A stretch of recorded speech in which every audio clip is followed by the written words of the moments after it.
Modul 3 Refleksi, Etika dan Keterbatasan Kecerdasan Artifisial. Tujuan pembelajaran, membantu peserta pelatihan memahami keterbatasan K, dampaknya pada manusia, dan prinsip etika yang penting dalam menggunakan K. Pertama, batasan K. A.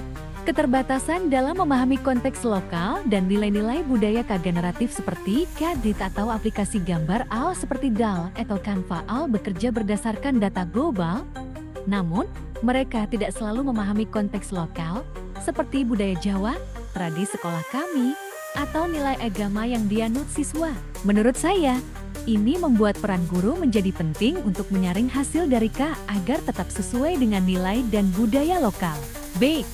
Kemungkinan menghasilkan konten bias atau tidak akurat. K dapat menghasilkan gambar atau cerita yang bias. Misalnya, hanya menampilkan tokoh berkulit putih saat diminta membuat ilustrasi anak pintar, atau menghasilkan cerita yang mengandung stereotip gender. Saya menilai hal ini cukup serius karena bisa memengaruhi cara siswa memandang dunia dan keberagaman. Kedua, dampak keterbatasan K di sekolah saya. A. Kesalahan dalam representasi budaya.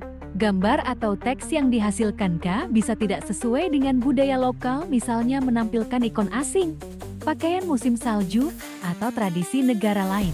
Siswa basa kebingungan dalam memilih atau memahami materi, karena hasil dari K tidak mencerminkan lingkungan atau nilai yang mereka kenal sehari-hari.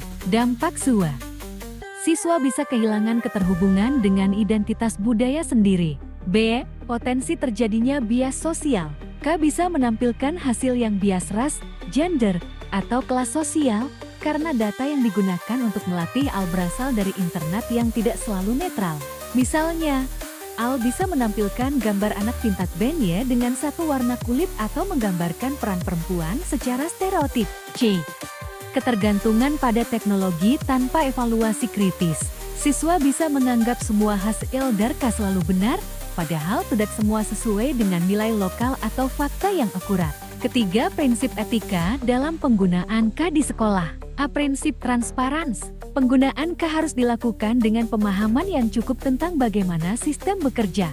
1. Sebelum menggunakan fitur AL seperti text-to-image atau smart design, guru perlu menjelaskan kepada siswa bahwa sistem tersebut menghasilkan konten berdasarkan pola data global, bukan berdasarkan logika manusia.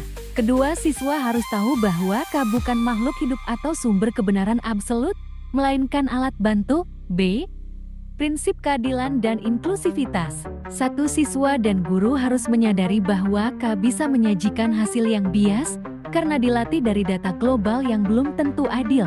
Kedua, perlu diajarkan literasi media dan kesadaran kritis terhadap hasil AL, agar siswa tidak langsung mempercayai atau mengadopsi gambaran yang tidak inklusif.